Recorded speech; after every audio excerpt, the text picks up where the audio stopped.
मैदान पर दबंगों का कब्जा। बिहार में शिक्षा को लेकर सवाल उठते रहे हैं। बिहार में स्कूल कॉलेजों की स्थिति पर भी सवाल उठते रहे हैं। लेकिन अब सवाल यह है कि क्या इन स्कूलों और कॉलेजों के मैदान छात्रों के लिए हैं या फिर मैदान पर स्थानीय दबंगों का कब्जा होते जा रहा है। भागलपुर की यह विशेष रिपोर्ट देखिए। कॉलेजिएट खोता जा रहा अपना अस्तित्व। टीएनबी कॉलेजिएट के मैदान पर दबंगों का कब्जा।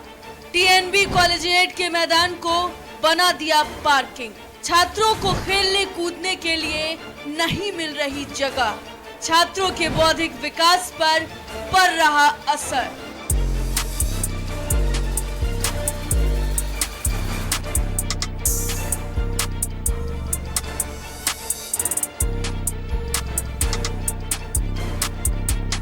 इन तस्वीरों को जरा गौर से देखिए। पहली नजर में ये तस्वीर किसी पार्किंग की तरह लग रहे होंगे, लेकिन असलियत में ये पार्किंग नहीं बल्कि शिक्षा का मंदिर भागलपुर का ऐतिहासिक टीएनबी कॉलेजिएट है। बिहार की स्वर्णिम गौरव गाथा को अपने भीतर समेटने वाले इस शिक्षा के मंदिर ने 1883 में स्थापना के साथ ही बिहार का पहला डिग्री स्कूल होने का दर्जा प्राप्त किया था। ये कॉलेजिएट कई महान विभूतियों की शिक्षा और कर्म स्थल साक्षी रहा है। इसी कॉलेज में बिहार के पूर्व मुख्यमंत्री डॉक्टर भागवत झा आजाद विद्यार्थी रह चुके हैं, तो महान कवयित्री महादेवी वर्मा के पिता गोविंद प्रसाद वर्मा भी इसके प्रधानाध्यापक रह चुके हैं। लेकिन आज बदहाली का शिकार हो चुकी है ये कॉलेज। पहले ये खेल का मैदान था और अब पार्किंग जोन बन गया है। हम लोग पिच या जो भी ग्राउंड है उसको जो गाड़ी आती है वो ख़राब कर देती है।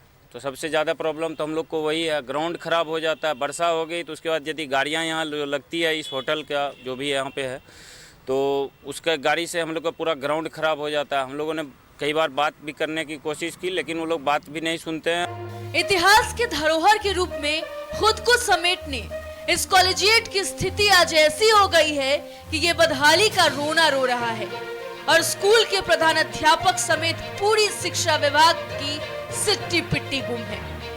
दरअसल कॉलेजिएट के समीप एक होटल संचालक के द्वारा कॉलेज परिसर को कब्जा कर लिया गया है।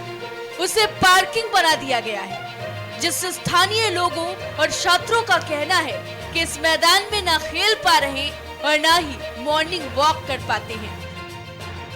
कि पहले 10 साल से इस मैदान में बहुत स्वच्छ रहती थी, तो आते थे, घूमते थे, फिरते थे। अभी इधर 3 महीने से मैं देख रहा हूँ कि जब से इसकी उद्घाटन हुई है तब से जो है ये पार्क जोन बना दिया है। मैदान में फील्ड में जहाँ हम लोग टहलते थे, घूमते थे, बैठते थे, बाल बच्चे खेलते थे, सबका मुक्त हो गया है। कोई खेल नहीं पा रहा है, ना बैठ पा रहा है। जब से होटल स्टार्टिंग हुई है बनना, तब से मैदान की स्थिति बहुत जर्जर हो चुकी है। और ये मैदान में 6 बजे के बाद, सवेरे नहीं रहता लेकिन 6 बजे के बाद यहाँ पार्किंग लगना शुरू हो जाती है और दिन के 12 बजे 1 बजे तक बस लगी रहती है, जिस कारण हम लोग को खेलने में प्रॉब्लम होती है। वहीं लोगों की शिकायत के बाद शिक्षा पदाधिकारी संजय कुमार ने मैट्रिक परीक्षा के बाद इस मामले पर कार्रवाई किए जाने का भरोसा दिया है। क्योंकि हम लोग अभी एग्जामिनेशन में काफ़ी अति व्यस्त हैं। हमारे यहाँ से कि मैक्सिमम प्रखंड शिक्षा पदाधिकारी भी उस कार्य में व्यस्त हैं। 24 तक हमारी एग्जामिनेशन है।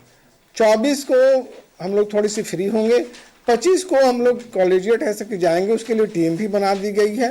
और 25 को मैं जांच करूंगा। जांच करके है से कि वो जो हमारे है से कि विद्यालय के प्रांगण में कोई अतिक्रमण किया है तो अतिक्रमण मुक्त करने के लिए जिला पदाधिकारी महोदय से और जो एडिशनल है से कि कलेक्टर होते हैं, जो लैंड रेवेन्यू के होते हैं, उनसे मैं रिक्वेस्ट करूंगा।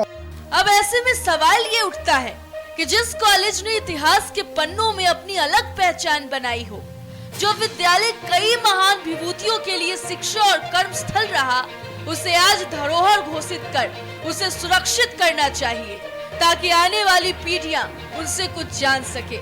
लेकिन सरकार और प्रशासन के ढुलमुल रवैये के कारण हाल बेहाल है।